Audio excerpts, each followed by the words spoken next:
What would you do for the power to fly? How about shedding your skin and dissolving your own muscles? Now, believe it or not, that gruesome process is how caterpillars earn their wings. Here's what you might not know about what's inside a caterpillar's cocoon. Contrary to popular belief, this is not a cocoon. So before we go any further into this video, I want to give all praises to Yahweh B'Hashem, Yahweh Shai, and I want to give double honors to the elders and the apostles of the great millstone, of whom I learned this truth from, and a shalom to the hopeful elect, the 144,000, bidding the 1/3 innumerable multitude to the marriage supper. Yahweh Shai is coming back. Let me get this started and I'll go into the lesson. Certain moths build cocoons, which are like a silky sleeping bag that covers the insect. This, on the other hand, is what's called a chrysalis. It's not a sac or a pouch. It's actually the caterpillar's own body. When it's time for the transformation to begin, the caterpillar's body ramps up production of a hormone called ecdysone, and that causes it to cast off its outer coating, sort of like how a snake sheds its skin. And underneath is a hard shell, similar to the exoskeleton of a beetle. After that, life for the little caterpillar gets oozy. First, it releases enzymes called caspases. These rip apart and dissolve cells in its muscles, digestive system, and other organs. But the enzymes don't quite liquefy all of the caterpillar. They leave key structures intact, like breathing tubes. At the same time, specialized cells called imaginal discs start waking up. Before the chrysalis stage, these discs were kept dormant by a series of hormones in the caterpillar's body.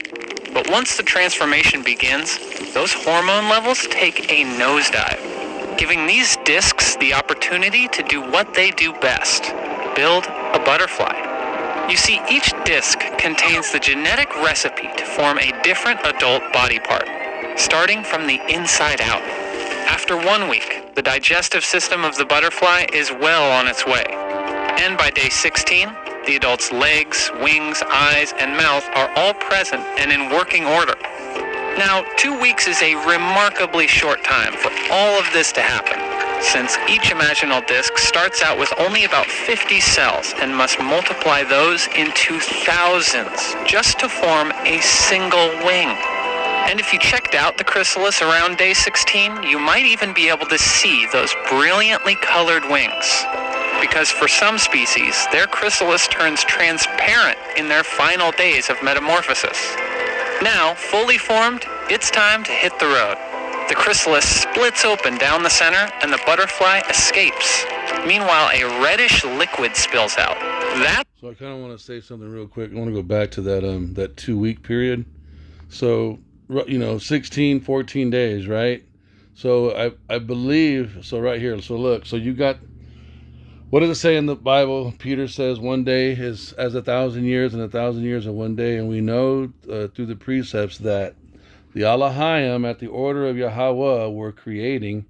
They were in a 6,000 or a 6-day creation cycle, with the 7th day or the 7,000th year being the day of rest. And then moving forward, you had man begin to live out all of the orders and the wills of Yahweh, all the nations on creation for another 6,000 years. And now we're coming at the end of that time. So it's basically 12,000, 13,000, 14,000 year cycle of time, which basically is 2 weeks. Can you see this? And so I'm going to go somewhere with this, with what we see in Scripture with Yahweh Shai and the elect, and how this is a type and shadow. This is a mystery on what's going to happen with the glorified bodies and the elect. But let's let this finish out real quick. The system of the butterfly is well on its way. And by day 16, the adult's legs, wings, eyes, and mouth are all present and in working order. Now, 2 weeks is a remarkably short time for all of this to happen, since each imaginal disc starts out with only about 50 cells and must multiply those into thousands just to form a single wing. And if you checked out the chrysalis around day 16, you might even be able to see those brilliantly colored wings. Because for some species, their chrysalis turns transparent in their final days of metamorphosis. Now, fully formed, it's time to hit the road. The chrysalis splits open down the center and the butterfly escapes. Meanwhile, a reddish liquid spills out.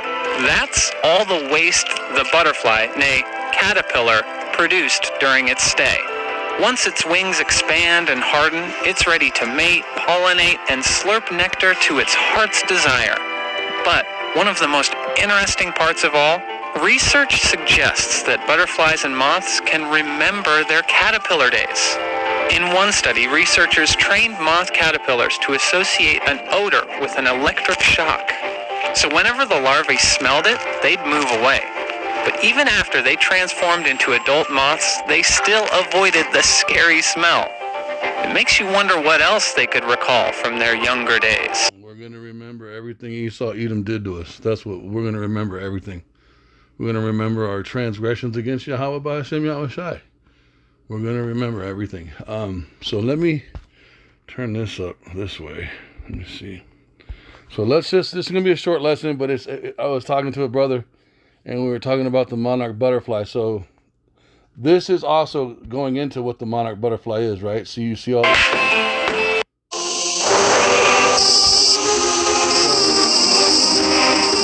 who named the monarch butterfly the monarch? What does monarch mean?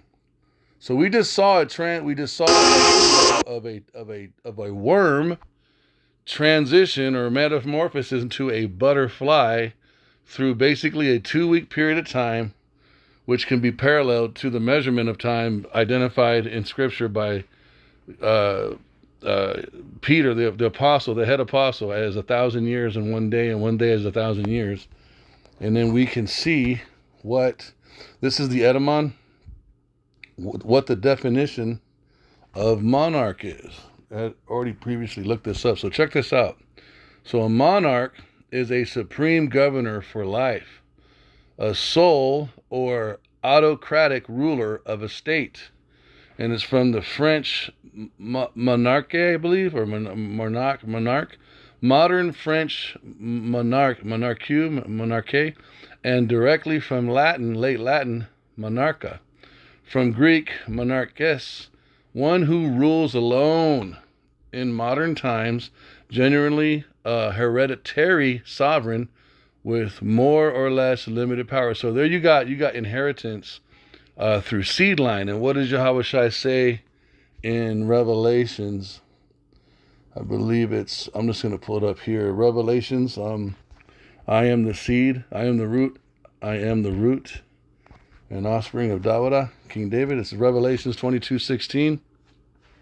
And we know that King David was a king, and we know that King Solomon was his son, and we know that the Most High prophesied through the prophet Nathan to David, making a covenant with him that his seed would sit on the throne forever. And we know that seed was talking about King Solomon, but to sit on that throne forever goes into reincarnation, and it's talking about Yahweh Shai, because Yahweh Shai and King Solomon are the same spirit. And if you don't understand reincarnation, you're going to think that we're crazy when you hear us say this, but yet reincarnation is all throughout the scriptures. Revelations 22:16, I, Yahweh Shai, have sent mine angel to testify unto you these things in the churches. I am the root and the offspring of David. How could he be the offspring of David if he wasn't King Solomon? And the bright and morning star. And I think there's another, the Lord said to my Lord, and he asked that question, how is that so? If you don't understand reincarnation, you can't answer the question. Let me see. My Lord said unto my Lord, said unto my Lord. Let me see. So the Lord said unto my Lord. Okay, so this is King David saying this, right? So if you look at the scripture, the Lord, capital, Yahweh. Yahweh said unto my Lord. That's Yahweh Shai. But who's the Lord he's speaking about? It's King Solomon. Sit thou at my right hand until I make thine enemies thy footstool. And there's more seasoned brothers that can break this scripture down, but this precept shows you, it gives you a glimpse into the spirit and prophecy that Yahweh Shai and many of us have reincarnated throughout the time in history. We've come back. We keep coming back. The wicked, they keep coming back. Everybody comes back. Everyone goes up. Everyone dies. It goes back up to the spirit. The spirits go back up to the one who gave it, and then they get their judgment and they come down and live that judgment out in the earth. Okay, so. But not to go off on that tangent. I don't want to go off on that. I want to go into this monarch butterfly. Look at this, man. So who named this butterfly the monarch butterfly? And look how the spirit works because it's named a monarch, right? It's one of the most pretty butterflies. All butterflies and moths kind of go through the same process of being a worm, then spinning a cocoon, and then turning into a butterfly or a moth. But the monarch butterfly does not spin a cocoon. The monarch butterfly's body just turns into that chrysalis. So that's the unique thing about the monarch butterfly. And it basically is showing you the elect. It's showing you Yahweh Shai and the elect of Yasharallah. Why? Because the Most High calls Jacob a worm. We are called a worm right now. So these are precepts. All right. So I was going into, and I'm going to get back to these precepts. I need to find here okay. So here you got Isaiah 41:14. Fear not, thou worm Jacob, and ye men of Yasharallah, I will help thee, saith Yahweh, B'Hashem Yahushai, and thy Redeemer, the Holy One of Yasharallah. Trip off of this.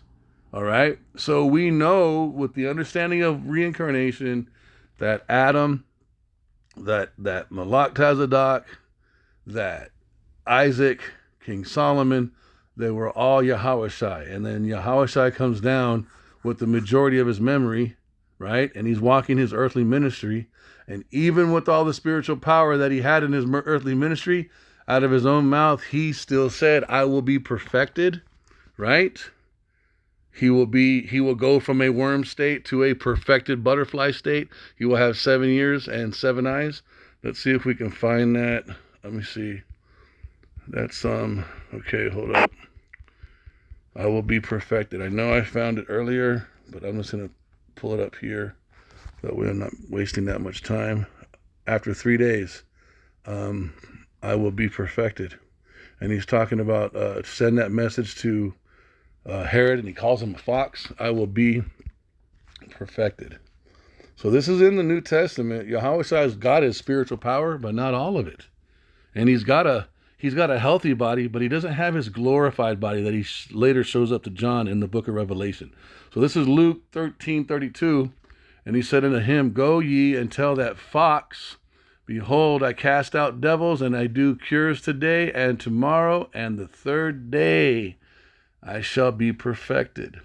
So this ongoing learning of obedience, learning a lesson, being chastised from disobedience, this ongoing process of purification, having to heat the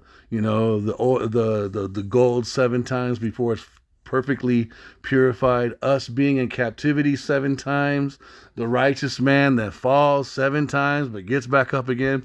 The number 7 being the number of perfection or completion. Well, before you have the number 7, you have the number 1, 2, 3, 4, 5, and 6. So there's 6 times before you get to 7. There's 6 situations, 6 things, 6 processes. Whatever you want to title those 6. There's 6 times that have to go through 6 cycles. 6 rings that have to take place before you get to 7, right? So there's a process of time before you reach the perfection or the completion of what 7 is symbolic of. Does that make sense? So here we are we're at the end of Esau's kingdom, right? We're coming at the end of our last punishment. We're about to go into the final fire, the final 7th, which is going to be Jacob's trouble, right? We're going to go into this purifying situation, proving our faith, not to take the mark. It's going to be uncomfortable, but we're going to have faith because we know literally Right on the other side of this flame is literally the rulership of Yahushua, right? That perfection and those new bodies, the cocoon. So we're going from being a worm, fear not, O worm, Jacob, right here, Jeremiah 41:14, fear not. And then we're going to go in to the everlasting tabernacles mentioned in 2nd Esdras, the everlasting, which is the completion of what? The fulfillment of the new covenant, which was purchased by the blood of Yahushua. And Yahushua shed his blood 2,000 years ago or 2 days ago, but we're not in the accomplishment or the fulfillment of that actual process of that covenant, but we're hoping to go into it, right? The everlasting tabernacles. And this is the goal. This is what his blood purchases. And this is an ancient prophecy that was spoken a long time ago, which this all adds up into the what? The word of his patience. We've all been waiting for rulership. We've all been waiting for redemption. We've all been waiting to be released from the punishment of slavery, from being underneath the rulership of heathen and wicked nations, right? We're all groaning for Yahushua, our elder brother, to be sitting on the throne of Dawidah, for that promise to come forth. So look, 2nd Ezra 2:11. Their glory also will I take unto me and give these, who's the these? That is your hopeful elect, your 144,000 chosen. And at the top of that sits Yahushua, who also hadn't at this time when this prophecy was fulfilled, when he was sitting at the right hand, he was perfect, but every time he would come down, he wasn't perfect. The next time he comes back to earth, you guys, he will not be like a man.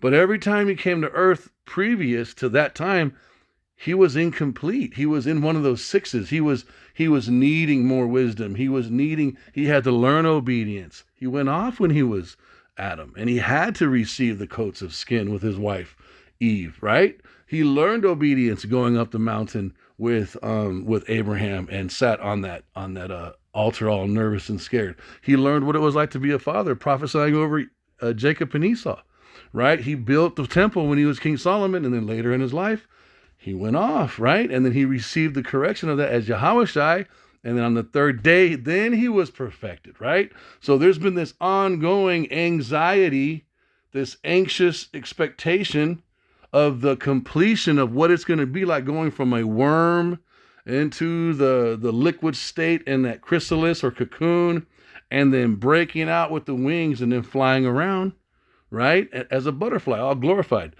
2nd Ezra 2:11, their glory also will I take unto me and give these the everlasting tabernacles. And that's what we are hoping on, because once we get these, we will never go off again. And it's not that we don't want to need Yahushua for forgiveness and for redemption. We don't want to sin no more. We know it's wrong. We love the laws. We're in agreement with the law, statutes, and commandments. We're in agreement with the punishments, the famine that comes as a result of disobedience. We're in agreement with it. But right now we are subject to vanity. We have an opening in our bodies, an opening in our DNA that allows us to get sick. And what I mean by, I'm using that as a metaphor. We get sick in rebellion. We get sick in pride. We get sick in disobedience.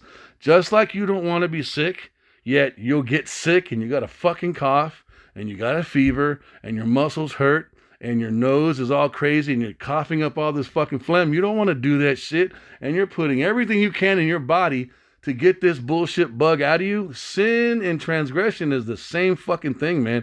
Once you get to a certain point as an hopeful elect, you understand, man, transgression sucks. You don't want to do things sometimes, and sometimes you'll have a thought cross your mind and you're like, what the fuck, man? Or you'll act something out and it will smite your heart afterwards, and you'll be like, why the fuck I do that? I know better, but you still did it. Bro, that's that subject to vanity shit. That's that weak, vile body that you just don't have the 100% completion of strength to block that shit from coming in. Just like a bug, bro. It comes into your body, and now you got symptoms you don't agree with. And they last for a week or two. And you're annoyed as fuck. You wanna go to camp, or you want to do something, and it's just like, fuck, man, I'm stuck to this bed right now. No, dude, this when we get these everlasting tabernacles, that will never happen again, which I had prepared for them. So this is just a glimpse into it. Who named, and I know I'm a little all over the place, but it was like, you know what? Let me get this lesson up before I forget it. So now look at the spirit. So this is called monarch. So this identifies the worm, and we got the precept that identifies Yasharallah as who the Most High is talking to. We don't have a military. We don't have supernatural powers yet. We don't have spiritual powers, and we don't have guns. We don't have a sovereign situation, and so we're helpless like a worm. Fear not, thou worm Jacob, right? And ye men of Israel, I will help thee, saith the Lord, saith Yahweh, and thy Redeemer, the Holy One of Yasharallah. So look at this. We're going to go into who named this particular this situation a monarch as a type of large orange and black. Let me see up here. Okay, in modern times, generally a hereditary sovereign with more or less limited powers. Okay, this goes back to 1897 as a type of large orange and black North American butterfly. By 1885, on one theory, it was so called in honor of King William III of England. So it's named after or for an Edomite. Of course they would ascribe this to an Edomite, right? It makes sense. But this is talking about the elect and talking about Yahweh Shai. And we know that the Spirit of the Lord put this on them to do it, but we would dig it up and put it in its right place. And look, that we can find this in the scriptures with who? Haman. Look what Haman did. When the king asked him, because I was like, how can I apply this? And it was right away Esther came to me. I was like, oh, that's right. So look at this. So you got, and what was Haman? Haman was an Amalekite. And what are the Amalekites? They're the head tribe. They are the head tribe of Esau. So right here, look. So, and they got pride, right? So look at Esther 6:6, and we're going to read through. So Haman came in, and the king said unto him, what shall be done unto the man whom the king delighteth to honor? Now, this is talking about the Israelites, right? The elect of Israel. And this is Haman. And Esther and Mordecai are a type and shadow of the elect, right? And this is Haman, our enemy, who is an Amalekite. Now, Haman thought in his heart, in his mind, to whom would the king delight to honor more than me or than myself? And because he's the most proud, he's thinking about himself. So he begins to utter out of his mouth, thinking about himself. Look at this. Esther 6:7. And Haman answered the king, for the man whom the king delighted to honor. Verse 8, let the royal apparel be brought, which the king useth to wear.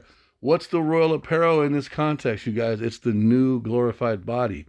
It's the everlasting tabernacle with the laws, statutes, and commandments written into the DNA structure, which is purchased by the blood of Yahweh Shai, which is placed, which the spirits of the elect are placed into, so that they never go off again. All right, and the horse that the king rideth upon. What's the horse? That's spiritual power, and that's the chariots. And the crown royal, which is set upon his head. What is that? It's the name of Yahweh, Bahashem Yahweh Shai, on the foreheads of the elect. Now, that's not this in this particular scripture, but that's what the Spirit was showing me. Okay, this is what we're going into. This is the worm going into the cocoon, coming out as a butterfly. And it's a monarch with Yahweh Shai sitting at the top. It says, Jacob is the former of all things. For his portion is not like them. He is the former of all things. I just heard a brother in one of the camps last night, in fact, I was like, oh my God, out of Houston. He said that goes into it goes into when we were the Alahayim, or way back then, before the earth was even created, that Jacob was the former of all things. In the way he articulated, I'm not doing it justice, but my spirit exploded. I was like, damn. I was like, dude, that is the deep meaning of that precept. The top of my head blew off. But that's what this is going into. So, verse Esther 6:8, let the royal apparel be brought, which the king uses to wear. That's the new bodies, right? All purchased by the blood of Yahweh Shai. And the horse that the king rides upon, there goes your spiritual power, there goes your chariot, and that's the getting beamed up into the chariot. And the crown royal, which is set upon his head. And that's the name of Yahweh, why Yahweh Shai on the foreheads, or in the minds of the elect. and the innumerable multitude. And here goes verse 9. And let his apparel and horse be delivered to the hand of one of the king's most noble princes. That could be Michaela, the prince who stands for Israel, the archangel, that they may array the man withal whom the king delighteth to honor, and bring him on horseback. That's us getting beamed up, us hopefully getting beamed up into the chariots during at the end of Jacob's trouble, right before America gets destroyed, through the streets of the city, and proclaim before him that thus shall it be done to the man whom the king delighteth to honor. What does Yahushua say he will do in Revelation? I will cause them to bow down to your feet, and they will know that I have loved you. Right? They will lick the dust off your feet. That's all of this encompassed. And what's going to happen with the elect in Yahushua, all encoded in the worm that turns into a butterfly. And there's only one group, there's only one nation the Most High has ever called a worm like this, and it's Jacob. And we will be transformed.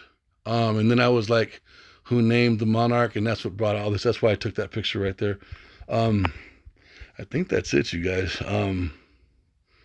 Let me see. And then I was going to use pretty much how we are being resurrected now, but I don't see the use for that right now. But yeah, that's it. That's all I want to do with this lesson. I apologize for being kind of like all over the place, but that's what, let me see. Oh, so I was going into Yahushua because I was like, if I'm going to do this lesson, I don't want it only to be about supposedly so we represent the elect, right? We're the hopefully elect. But you guys, everything the hopefully elect is, it's a result of because of what Yahushua has done. Everything from Yahushua when he was in his reincarnations, as all his lots, Adam, Isaac, King Solomon, right? He was learning obedience. He was learning rulership. He was learning high priesthood. He was learning all of these things, right? And then at the end, when he comes down as Yahushua, he cleans it all up. He gets it all. He captures everything he's done and gets it corrected, and he overcomes as Yahushua, and then he's able to bring his blood in that sinless state, in that obedient state, in that redemptive state before the Most High, and then he gets the book. He gets to take the book out of the hand from the one who sits on the throne, and he's the champion, man. He is the head, top, elect Israelite. He's the elect stone. So I didn't want to not have Yahushua mentioned in this, because a lot of times, we focus, and we want, and it's all good. There's nothing wrong. We want our glorified bodies. We hope to get our glorified bodies. We hope to be the hopefully elect. But at the top of all of that is Yahushua and his blood and everything he's done. He understands what we are going through because he himself has done it too. I think it says what in Hebrews, he learned obedience. And then again, where is he? Okay, right here. This is one. For we have not a high priest which cannot be touched with the feeling of our infirmities, right? But was in all points tempted, like as we were, yet without sin. Let us therefore come bodily unto the throne of grace. Now, so listen to this, how powerful this is. Can I venture out? This is a true statement when you're speaking about Yahushua's last time he was on earth, right? But if you understand reincarnation, he wasn't without sin as Adam, and he wasn't without sin as King Solomon. He did transgress as King Solomon. This is the reason why he was striped as Yahushua.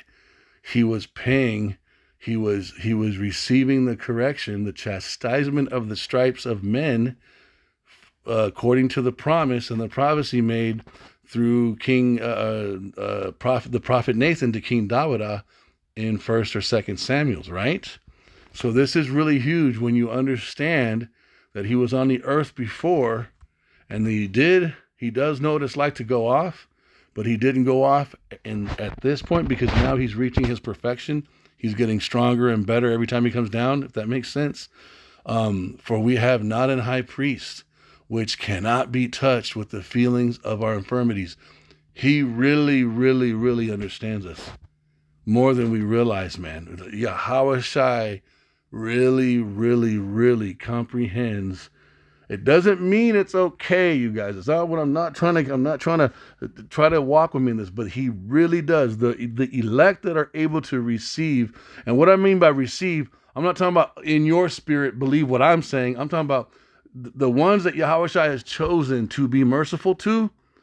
They're not just getting mercy, they're getting a high priest who really understands, because he remembers what he did when he was Adam.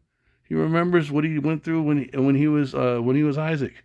He remembers what he went through when he was King Solomon, you guys. I really do believe when he's crying, when he's weeping as he's resurrecting Lazarus, I don't think he's just crying because Lazarus died, you guys. What was Lazarus and his two sisters, Mary and Martha? Why was Yahushua always hanging out with Mary, Martha, and Lazarus? Because the only people that Yahushua kicked it with were the disciples, right? And then he ministered to everyone, but he spent time with the disciples, and then you see Mary, Martha, and Lazarus. He's chilling with them a lot. Why? Because Mary, Martha, and Lazarus are a type and shadow, or a picture of the innumerable multitude. They're a type and shadow of the elect. He spent time with them. He hung out at their house.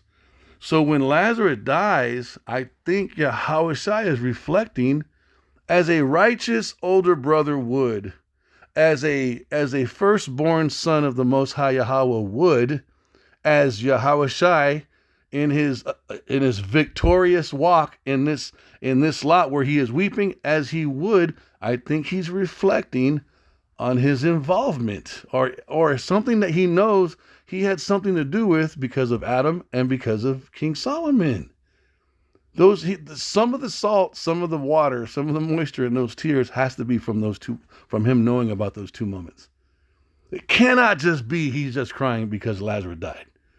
I don't see how that's possible. Once I was woke up and made to when I was shown that reincarnation is an extreme reality in the scriptures, and I understood that Adam is Yahushua and that King Solomon is Yahushua too, because I could never understand when I was a Christian, why are you crying that Lazarus died? You're gonna resurrect him right now.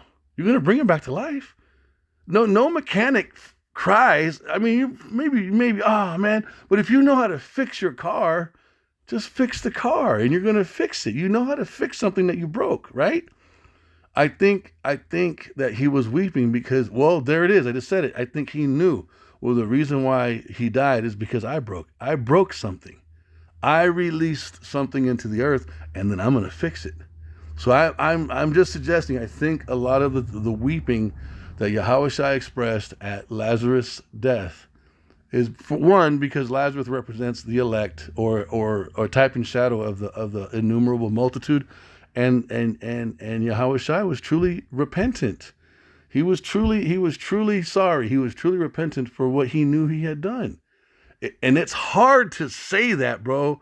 I don't want to say that disrespectfully or proud, and I definitely don't want to go off, But I'm like, bro, if he remembered everything. He mentioned Solomon, a greater than Solomon is here. So I hope that's okay. I pray I'm not going off too much on that, man. That's not my intention. I'm trying to exalt and glorify Yahushua, man. Without him, without his blood, with everything that he is, man, he is our elder. He is the ultimate elder brother. He's the ultimate Israelite, man.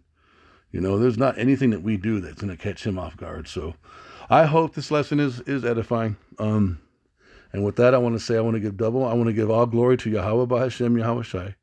I want to give double honors to the elders and the apostles of the great millstone, of whom I learned from. Shalom to the hopeful elect, spreading this truth and bidding the innumerable multitude into the marriage supper of the Lamb. Shalom.